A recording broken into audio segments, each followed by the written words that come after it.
Most Haunted has been a staple of British culture for over 20 years. It has probably had some sort of effect on your life, whether this was scaring the hell out of you as a child, watching it ironically as a student, or your mad Auntie Jane constantly banging on about how Derek Acora has been possessed again. But Most Haunted is a double-edged sword. While on one hand it's seen as a mockery and a joke of the paranormal, there may also be some good that it could have been responsible for. In this video, I'll dive deeper into some of its good and bad points. Hi, I'm Mike, and if you're sitting comfortably, let's begin. For anyone unaware, Most Haunted is a British TV programme where a gang of Ghostbusters go and investigate haunted properties in search of paranormal activity. Think Scooby-Doo, but without the dog and somehow less believable. The show began in 2002 and was hosted by ex-children's TV presenter Yvette Fielding and her husband Carl Beattie running production.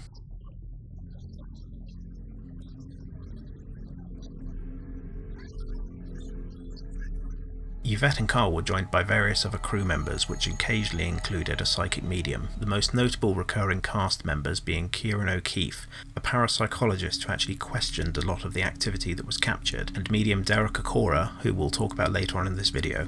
Francis! The show was one of the first of its kind, as ghost hunting was taken way less seriously 20 years ago, and the thought of a proper TV production around the subject was almost unheard of, especially since the Ghostwatch debacle years before.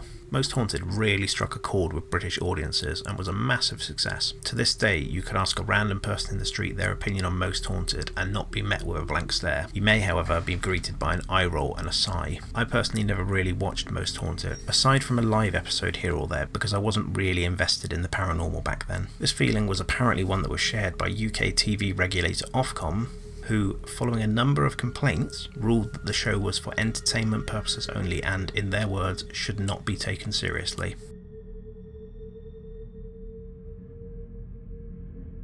This didn't stop the show running for over 20 series and dominating reality TV channel really on British televisions. To this day, it's probably still being shown repeatedly on some dark corner of Sky Digital, and yes, I'm fully aware that calling it Sky Digital really does age me. The show also caused massive amounts of controversy, not only due to naive audiences believing that everything they were being shown was real paranormal activity and scaring them shitless, but also due to the staggering amount of accusations and evidence of the show being fake. Now, I'm not here to debate if Most Haunted was fake or not, because it's definitely fucking fake. From all of the great activity that the crew always managed to catch off camera,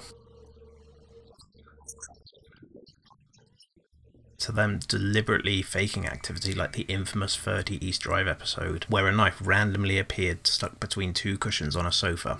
Caught off camera, of course.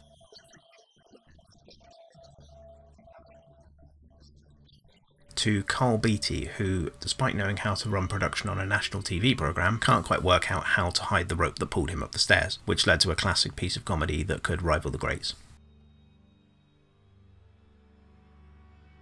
I've even been told a personal account from someone who helped out on a live show that when this particular investigation was incredibly quiet, there was a discussion during a commercial break where it was agreed that someone would throw a glass at Yvette's feet on the count of 3. When the camera started rolling again, a crew member counted down from 3, threw the glass at Yvette's feet, smashing it, and caused Yvette to overact and scream in terror, as she usually did at everything.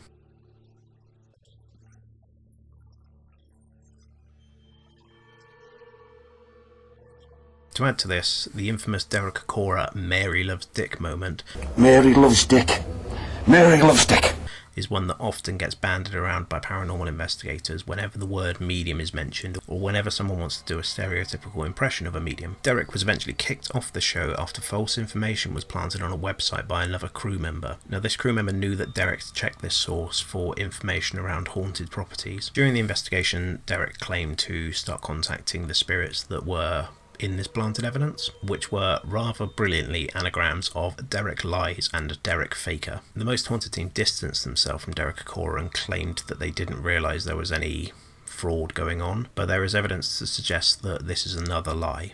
Yes. Am I? As with a lot of paranormal based content, if the activity seems too good to be true, then it often is. Genuine paranormal activity is incredibly rare. For instance, in the short time I've been doing it, I've been on over 100 investigations, and I've had 3 moments that could be considered genuinely paranormal, but there could also be a perfectly rational, reasonable explanation for this. Despite all of Most Haunted's problems, some positives can be taken from the impact it had on the paranormal field. More people than ever are now interested in the paranormal, with more people than ever consequently going out and investigating of their own accord. Another personal story I've been told was from an ex-colleague that while he was in university, him and a bunch of his friends would stay up and watch Most Haunted and then be inspired to go out and try some of it themselves. They went to a nearby graveyard to see if they could capture any evidence of ghosts, only to return home disappointed when nothing happened. Most Haunted also gave rise to ghost hunting events companies. Nowadays, the paranormal events industry is massive, with companies ranging from hobbyists who run a couple of events a month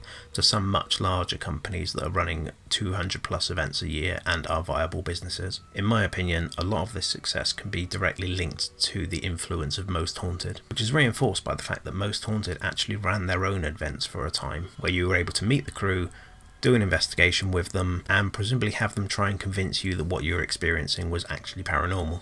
Again, a lot of people who attend ghost hunting events expect the activity to be like Most Haunted, and are often left disappointed when they find out that ghost hunting is really fucking boring. However, this doesn't seem to stop locations like the previously mentioned 30 East Drive selling out almost every night of the year. And again, I attribute a lot of its popularity to Most Haunted and the hope that something genuinely paranormal might happen there. Aside from Most Haunted's impact on ghost hunting, it also exposed a lot of people to mediumship, leading to an explosion of live mediumship demonstrations and the inclusion of mediums on paranormal investigations. This in itself can be seen as both good and bad. While I believe that there are some people that genuinely possess psychic abilities, the charlatans who claim they can communicate with the dead actually outweigh them tenfold. Most Haunted may have been a dumpster fire of fakery and scandal, but it did firmly put a spotlight on the paranormal, leading more people to want to try it for themselves, which, in my opinion, can only be a good thing, even if only a small fraction of those people stick to investigating and want to do it properly away from all the fakery and bollocks. This means that there are more people in the field trying to capture activity,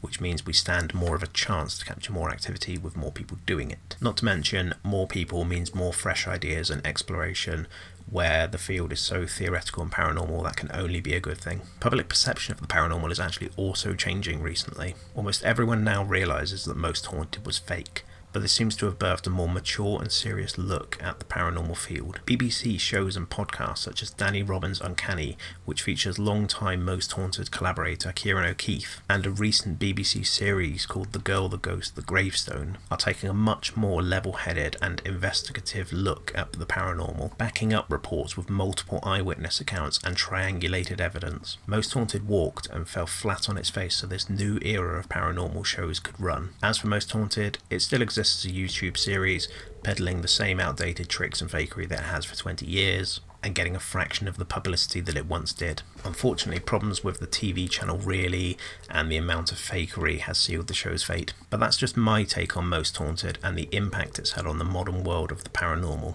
Let me know your thoughts in the comments below, or your favourite Most Haunted moment. Watch this video next, and thank you, Most Haunted, I guess.